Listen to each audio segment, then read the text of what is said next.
Nearly 5,000 Canadian veterans are hospitalized now. More than 135,000 veterans or their wives are receiving disability pensions because of war-related injuries. Okay, pull down. This is John Sutcliffe. And push him back up again. The spinal injuries he received during the war have gradually grown worse. He's paralyzed from the waist down, has been for 11 years, and when not confined to a wheelchair at home, is in the hospital receiving therapy. And relax. Good job. Thanks, Pam. You're welcome. Sutcliffe was an Air Force navigator flying Lancaster bombers. He was 23 and on his 19th bombing mission when his plane was hit.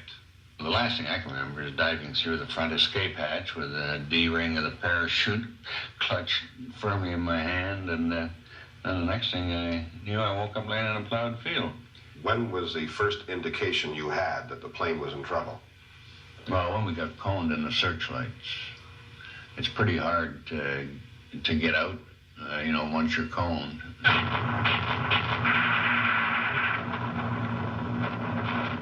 And what happened then? Oh, well, actually, I guess the Germans had seen me coming down because there was a sort of semicircle of guys with rifles and bayonets. Actually, I saw them, I guess, before they saw me. And I tried to get up, but of course I couldn't. So I just hollered at them when they came over, and that was that. How many other men were on that plane with you? 6. And what happened to them?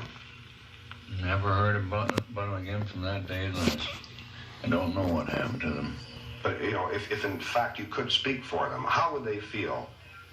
Oh, well, when you go in a bomber command, your chances are not very damn good. So, no, I think were they alive now and maybe suffering from injuries in somewhat the same way as myself, I think they'd have the same general outlook as I do.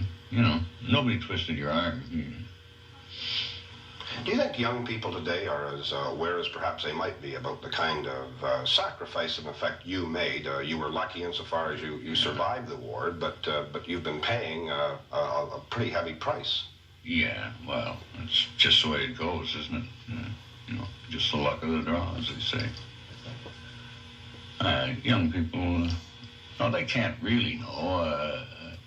It's not because they're indifferent, or I don't think, or anything like that, but it's a sort of an experience that has to be lived. It can't be explained.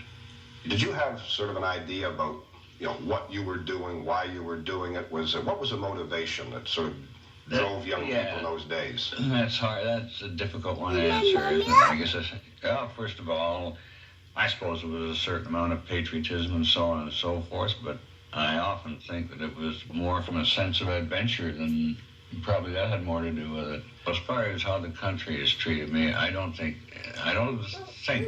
there's probably any country in the world that treats people like me any better than Canada does. Yet they're really great. They're really great.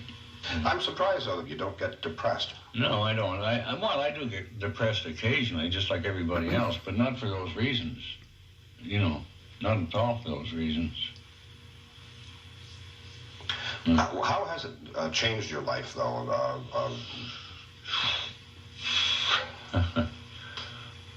I don't really know. Played hell with my golf.